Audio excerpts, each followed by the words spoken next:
To make knives, the coil goes into a heading machine that cuts pieces to blade length, then forms them into blank shapes with a head at one end. This bolster, as it's called, will connect the blade to the knife handle. A furnace softens the metal for the final shaping in a forging press. 3 dies progressively forge the shape and trim off the excess metal.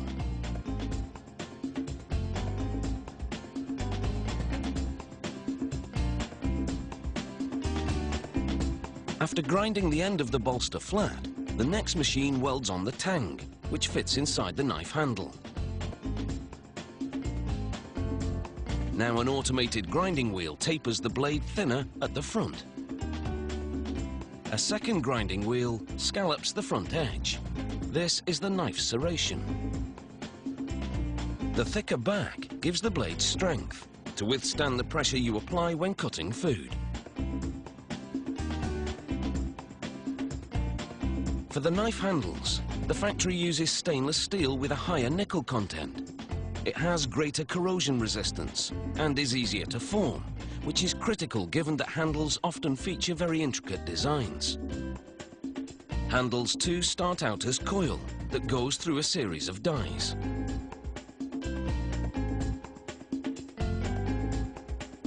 Each finished piece is half a handle. A spot welding machine tacks the 2 halves together, forming a handle shell. To fuse the halves completely, this machine cuts a piece of copper-based wire and drops it inside the hollow handle.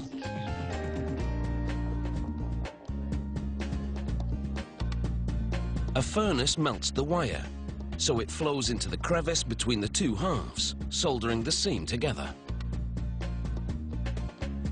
An edging machine grinds the solder line until it blends in with the surrounding stainless steel.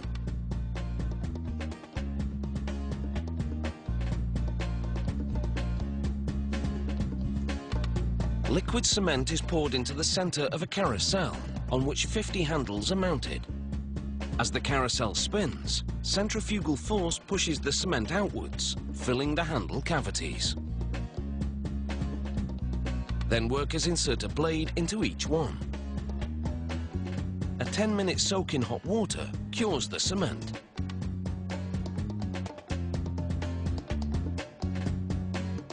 The excess is scrubbed off. On the spoon line, a press cuts stainless steel into paintbrush-sized pieces. Then heavy rollers stretch those pieces out, thinning the end that'll become the spoon's bowl. A trim press then cuts the spoon's profile.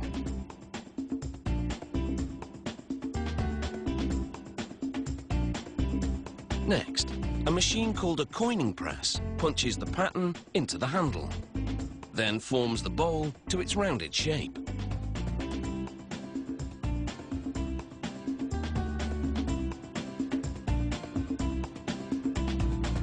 Forks follow the same process as the spoons, but then go through a press that cuts the tines, or prongs, in 2 stages. A support bar keeps the tines from moving, while a coining press puts a slight bend in them. The next machine slices off the bar and stacks the finished forks.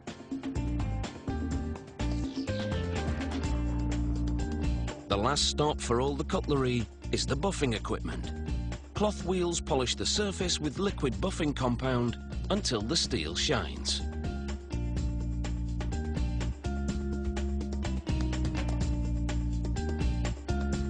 The casual patterns are now ready for packaging. The more formal ones get dressed up with full or partial plating in silver or gold. So there you go. I hope you don't feel that the facts were, well, spoon-fed.